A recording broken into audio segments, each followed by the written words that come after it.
শুভ সকাল বন্ধুরা, তোমরা সবাই কেমন আছো? আশা করি ভালো আছো।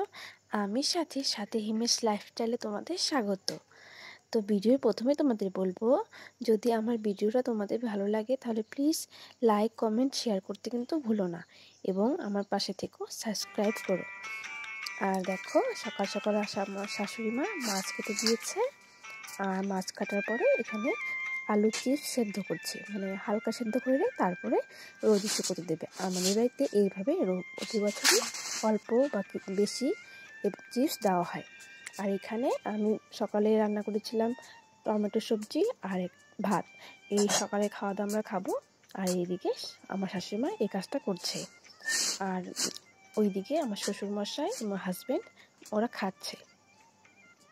এই দেখো সেদ্ধ করেছে এভাবেই। আর এই দেখো, আমার শাশুড়ি বললো যে তুমি আরেকটু সেদ্ধ করো। ওইখানে আমার শ্বশুরমশাই কিছু একটা সেলাই করছে।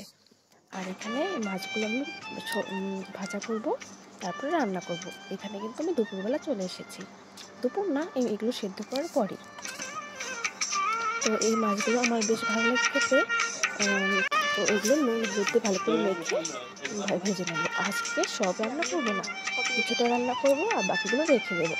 তো কয়েকটা তেল গরম করে একটু দিয়ে আমি মাছ দিয়েছি, এগুলো একটু ভালো করে ভেজে নেবো। আমাদের বাড়িতে কিন্তু তেল কম খাওয়া হয়, মশলা কম খাওয়া হয়।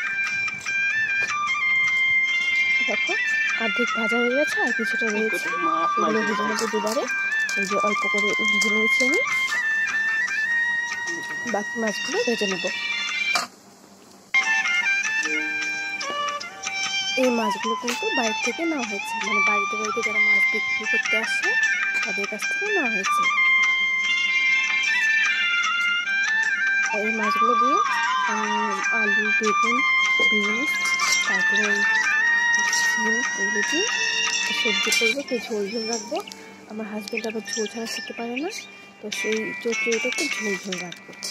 তো আজকে দেখো আমি হাউস ফুড করে রান্না করছি, কারণ কিছুই না। সকালে আমি আমাদের এখানে কিন্তু উত্তরবঙ্গে অনেকটাই ঠান্ডা আছে, মানে গরম পড়েনি, সকাল দিকে ঠান্ডা লাগে। সেই জন্য আমি হাউস ফুডটা পরে নিয়েছিলাম, সেই জন্য আর খুলিনি, সেটা পরেই রান্না করছি। বেশ গরম লাগছে এখন, তো খুব একটা গরম লাগছে না, তাই এখনও খুলিনি। দেখো বাকি মাছগুলো আমি একটু নুন হলুদে মেখে তারপরে ভালো করে ভাজবো। আগে না আমি মাছ ভাজতে পারতাম না, কড়াই তেলে যেতে।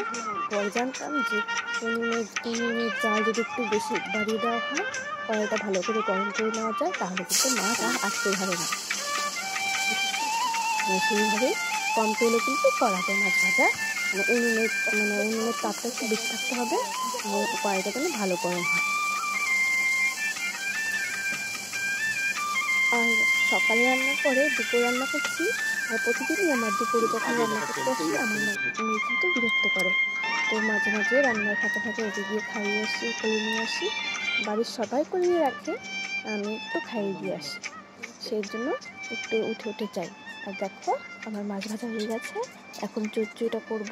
সেই জন্য তেলের মধ্যে কালো জিরে, পেঁয়াজ ফোড়ন দিলাম, দিয়ে তারপরে সবজিগুলো দিয়ে দিলাম আর লঙ্কা রাঁধুনি বেটে দেবো। আমার শ্বশুরবাড়িতে রাঁধুনি মশলাটা সব সবজিতেই খায়, মানে বেশিরভাগ সবজিতেই রাঁধুনিটা দেওয়া হয়, কিন্তু আমার বাপের বাড়িতে কিন্তু রাঁধুনিটা রান্না হয় না। রাঁধুনি মশলাটাই কিন্তু আমাদের বাড়িতে থাকে না। আর আমার শ্বশুরবাড়িতে কিন্তু পাঁচফোড়নটা খায় মানে খুবই কম, পছন্দ করে না।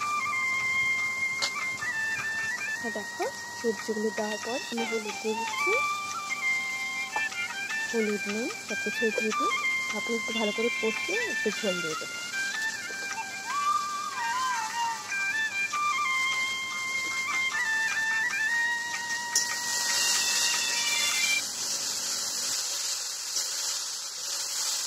আজ কিন্তু 1 এপ্রিল, আমি জানি না ভিডিওটা কবে আপলোড করবো, কিন্তু আজকে হলো এপ্রিল ফুল। এপ্রিল ফুল বলতে 1 এপ্রিল, তো তাই বলে ফেললাম যে এপ্রিল ফুল।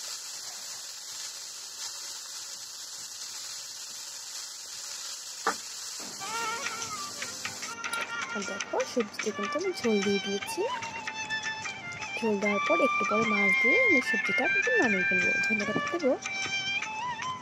দেখো আমার সবজি কিন্তু মানে একটু চচ্চড়ি একটু ঝোল ঝোল, এটা কিন্তু আমার রান্না রেডি। তো প্লিজ বন্ধুরা আমার চ্যানেলটির পাশে থেকো এবং লাইক করো, শেয়ার করো।